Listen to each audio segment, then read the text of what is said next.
കൊല്ലത്ത് അന്തർ സംസ്ഥാന ബൈക്ക് മോഷണ സംഘം പോലീസ് പിടിയിലായി. കൊല്ലം ഉൾപ്പെടെ വിവിധ ജില്ലകളിൽ 50ഓളം ബൈക്കുകൾ മോഷ്ടിച്ച സംഘത്തിലെ മുഖ്യപ്രതി കൊല്ലം പിണക്കൽ സ്വദേശി അനസ് ഉൾപ്പെടെ 7 പേരാണ് പോലീസിന്റെ കസ്റ്റഡിയിലായതായി സൂചന. വിവരങ്ങളുമായി രാജ്കുമാർ ചേരുകയാണ്. രാജ്കുമാർ, അന്തർ സംസ്ഥാന മോഷണ സംഘമാണ് പിടിയിലായിരിക്കുന്നത്. നാട് നീളെ നടന്ന് വണ്ടികൾ മോഷ്ടിക്കുന്ന ഒരു സംഘം. എങ്ങനെയാണ് പോലീസ് ഇവരിലേക്ക് എത്തിയത്? പിടികൂടിയത് എങ്ങനെയാണ്?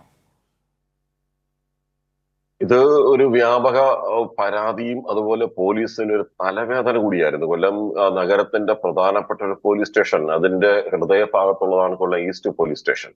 അതിന്റെ പരിസരത്ത് നിന്ന് തന്നെ ബൈക്ക് മോഷണം പോയി. അങ്ങനെ കഴിഞ്ഞ ഒരു 2-3 മാസമായി പോലീസിന്റെ രഹസ്യാന്വേഷണ സ്ക്വാഡുകളും മറ്റും ഒരു നിഴൽ പോലീസുകളും ഒക്കെ ഇവരെ നിരീക്ഷിച്ചു വരികയായിരുന്നു.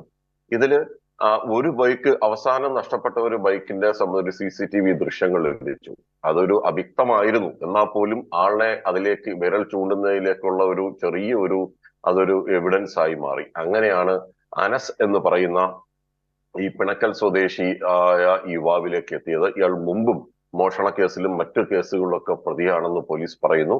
അങ്ങനെ ഇയാളെ മൊബൈൽ ടവർ ലൊക്കേഷൻ കേന്ദ്രീകരിച്ച് ബൈക്ക് മോഷണം പോയ ദിവസങ്ങളിൽ ഇയാൾ എവിടെയായിരുന്നു എന്നുള്ളത് നോക്കുമ്പോൾ ഇതിന്റെ മോഷണം പോയ സ്ഥലങ്ങളുടെ ലൊക്കേഷനിൽ തന്നെ ഇയാൾ ഇയാളുടെ സാന്നിധ്യം തിരിച്ചറിഞ്ഞു. അങ്ങനെയാണ് ഈ പിണക്കൽ സ്വദേശിയായ അനസിലേക്ക് പോലീസ് എത്തുന്നതും പിടികൂടുന്നതും. ചോദ്യം ചെയ്യലിലാണ് ഇതൊരു തമിഴ്നാട്, കേരളത്തിലുള്ള 2 സ്ഥലത്തെയും പ്രതികൾ ഈ സംഘത്തിൽ ഉണ്ടെന്ന് മനസ്സിലായി. നിലവിൽ 50ഓളം ബൈക്കുകൾ മോഷണം പോയതിൻ്റെത് മാത്രമേ നമ്മുടെ പക്കലുള്ളൂ. അതാണ് പോലീസിന് ലഭിച്ചിരിക്കുന്നത്. ഇതുവരെ ഏതാണ്ട് 30ഓളം ബൈക്കുകൾ, അതായത് 24 ബൈക്കുകളും കണ്ടെടുത്തിട്ടുണ്ട്. 6 ബൈക്കുകളിലെ എഞ്ചിനുകളും പിടിച്ചെടുത്തിട്ടുണ്ട്. ഇപ്പോ 30ഓളം സീസ് ചെയ്തിട്ടുണ്ട്. ഇനിയും കിട്ടാനുണ്ട് ഏറെ. തമിഴ്നാട്ടിലെ ഒരു യാർഡിൽ നിന്നാണ് ഇന്നലെ രാത്രി കേരള പോലീസ് പോയി തെങ്കാശിയിൽ പോയി മറ്റ് ബൈക്കുകൾ കൂടി കണ്ടെത്തി. അവിടുന്ന് ഒരു 10 എണ്ണം കൂടി കണ്ടെത്തി. അങ്ങനെ മൊത്തം 30ഓളം ബൈക്കുകളാണ് ഇപ്പോൾ പോലീസ് വീണ്ടെടുത്തിട്ടുള്ളത്. ഇനി ഇതില് 7 പ്രതികളെന്ന് നമ്മൾ പറഞ്ഞല്ലോ, അത് ഇന്നലെ രാത്രി കൊണ്ട് വീണ്ടും 2 പ്രതികൾ കൂടിയിട്ടുണ്ട്. 9 പേരാണ് ഇപ്പോൾ പോലീസ് കസ്റ്റഡിയിലുള്ളത്. 2 തമിഴ്നാട് സ്വദേശികൾ ഉൾപ്പെടെ.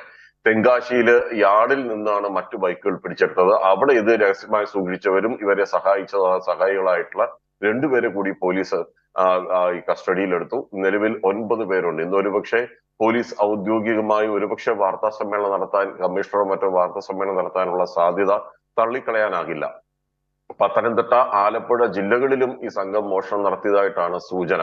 മറ്റു പോലീസ് സ്റ്റേഷനിലെ വിവരങ്ങൾ കൂടി ഇന്നലെ ഇത് കേസ് അന്വേഷിക്കുന്ന കൊല്ലം ഈസ്റ്റ് CIക്ക് ലഭിച്ചിട്ടുണ്ട്. ഇനി അതുകൂടി നോക്കി പരിശോധിച്ചതിന് ശേഷം വേറെ ഏതെങ്കിലും ജില്ലകളിൽ ഇതുപോലെ ബൈക്കുകൾ മോഷണം പോയിട്ടുണ്ടോ, ഇവരിപ്പോ കൊണ്ടുവന്നിരിക്കുന്ന ബൈക്കുകളുടെ നമ്പറുകൾ അതത്രയും കൊല്ലം ജില്ലയിൽ നിന്ന് പോയതല്ല. അപ്പോൾ ആ നമ്പറുകൾ വെച്ച് പരിശോധിക്കുമ്പോഴായിരിക്കും കൂടുതൽ സ്റ്റേഷൻ സംബന്ധിച്ചിട്ടുള്ള വിവരങ്ങൾ പോലീസിന് ലഭ്യമാവുക. ഇവരിത് ബൈക്ക് കടത്തിക്കൊണ്ട് പോവുക, ഒരു പ്രത്യേക സ്ഥലത്ത് വെച്ച് ഇത് പൊളിച്ച് ഇതിനെ പീസാക്കി മാറ്റും.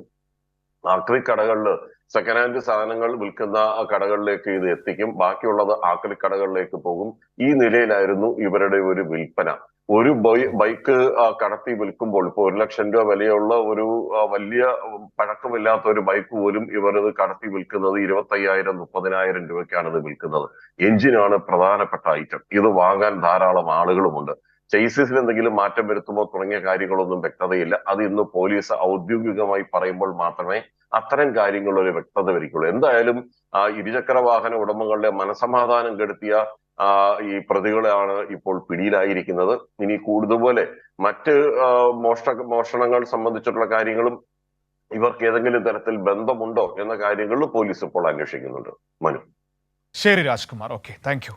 രാജ്കുമാറാണ് രാവിലെ വിവരങ്ങൾ നമുക്ക് നൽകിയത്. വലിയൊരു മോഷണ സംഘത്തെ പിടികൂടിയിരിക്കുകയാണ് കൊല്ലം പോലീസ്.